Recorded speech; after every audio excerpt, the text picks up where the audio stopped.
Halo guys, membahas sebuah pertanyaan pada judul video, ada apa di ALS? Ini merupakan konten yang agak-agak gimana gitu. Jangan negatif dulu ya sobat ALS mania. Video ini melihat dari sisi positif atau merangkum dari nilai-nilai yang baik tentang perusahaan otobus legendaris asal Sumatera Utara ini kok. Terus ada apa di ALS? Di ALS ada berbagai fakta menarik yang menarik untuk dibahas satu per satu. Dan berikut adalah fakta-fakta berdasarkan data yang saya rangkum sesingkat mungkin. Dan inilah yang ada di ALS. Yang pertama, di ALS ada sekitar 300 sampai 400 unit bus yang dimiliki atau dioperasionalkan. Sayangnya kita tidak tahu pasti berapa unit ALS yang nyata. Armada ini merupakan aset perusahaan yang merupakan armada gabungan dari seluruh toke-toke atau pemilik bus ALS. Untuk mengetahui secara pasti berapa unit bus yang dimiliki oleh perusahaan bus ALS ini, kita tunggu saja angka paling tinggi yang diberi nomor urut oleh ALS yang tercantum pada bodi bus ALS saat ini. Penomoran secara berturut ini sudah mulai dilakukan oleh PT ALS sejak tahun 2022. For your info, nomor urut bus ALS berbeda dengan nomor pintunya ya teman-teman. Untuk mempermudah penumpang dan membedakan setiap unit bus dan jurusannya atau membedakan pemiliknya, bus ALS tetap mengacu pada nomor pintu yang terletak pada pintu depan dan bagasi belakang setiap armada bus ALS.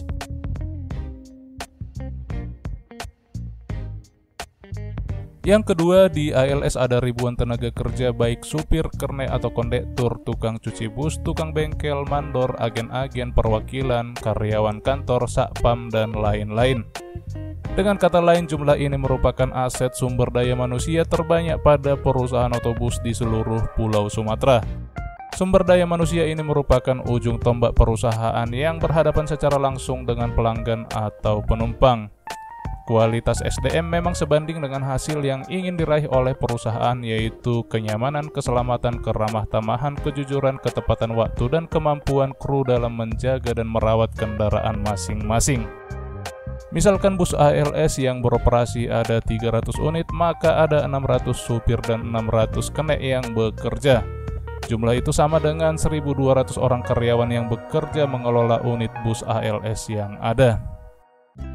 Selain itu diperkirakan masih ada sekitar 500 sampai 1.000 orang karyawan lainnya yang bekerja di perwakilan sepanjang lintas Sumatera dan Jawa. Lain lagi karyawan ALS yang bekerja di kantor pusat ALS, di bengkel-bengkel dan gudang-gudang bus ALS baik di Kota Medan ataupun di seluruh lintas Sumatera dan Jawa. Dengan data absurd seperti yang saya karang ini, diperkirakan ada 1.500 sampai 2.000 orang yang mengandalkan rezekinya dari hilir mudik bus ALS ini baik secara langsung ataupun tidak langsung. Dan apabila benaran ada 400 unit bus ALS yang dioperasikan, maka jumlah SDM-nya dipastikan lebih banyak lagi guys. Baik itu pegawai tetap ataupun pekerja serabutan.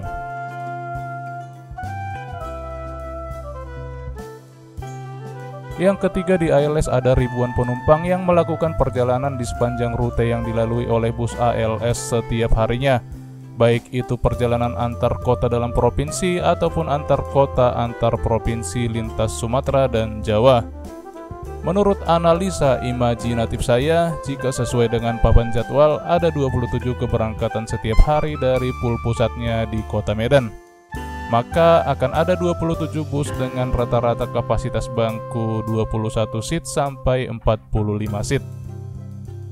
Untuk mempermudahnya kita rata-ratakan saja 30 bangku setiap bus. 27 trip kali 30 bangku sama dengan 810 bangku yang diberangkatkan setiap hari dari Kota Medan. Kemungkinan besar segitu juga sebaliknya guys.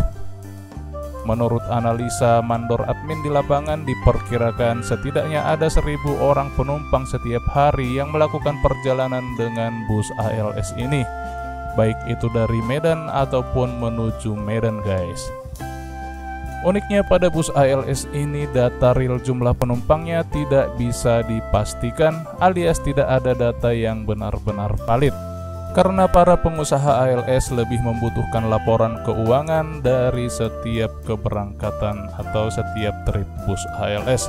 Lagi pula ALS ini berjuang di jalan guys, mengharapkan ada sewa di setiap perwakilan ataupun sewa jalan di sepanjang rute yang dilalui. Bisa dibilang ini adalah bus sapu jagat lintas Sumatera. Yang penting target setoran dan biaya operasional bisa dicapai.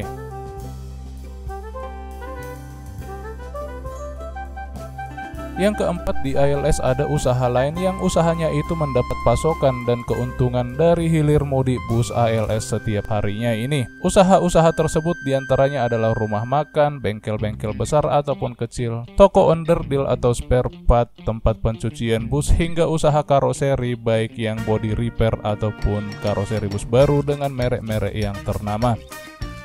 Yang kelima, di ALS ada komunitas penggemar yang sejati, dan fanatisme ini telah menjadi aset berharga bagi PT ALS. Dengan memelihara patriotisme dan fanatisme ini, ALS akan mendapat banyak keuntungan. Misalnya citra perusahaan yang akan menjadi semakin positif di mata masyarakat.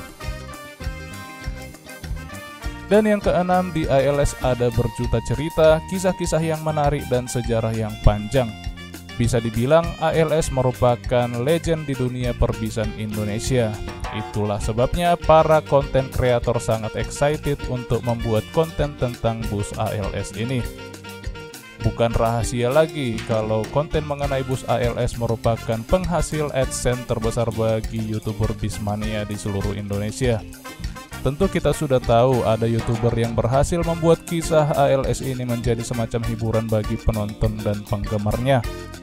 Berdasarkan riset saya sendiri di channel saya sendiri, dari beberapa video saya yang membahas ALS ternyata telah menghasilkan cuan jutaan rupiah sepanjang waktu ini. Dan itu masih beberapa video saja loh sahabat. Coba bayangkan YouTuber dengan video yang bus ALS-nya ditonton sampai jutaan bahkan puluhan juta kali.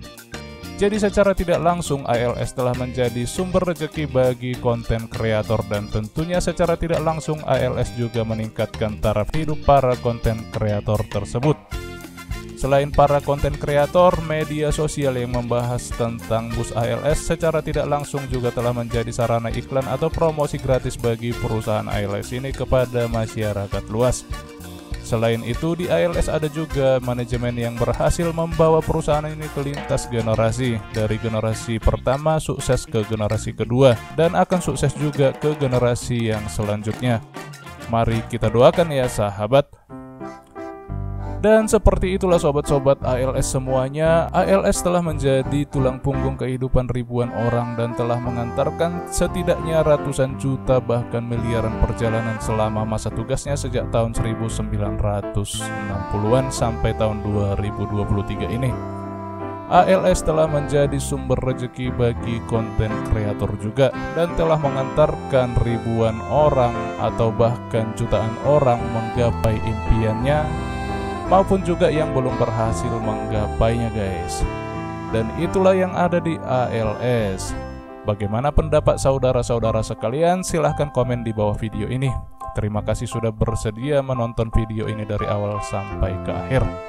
Salam sejahtera dan sampai jumpa lagi di lain waktu. Horas, horas, horas.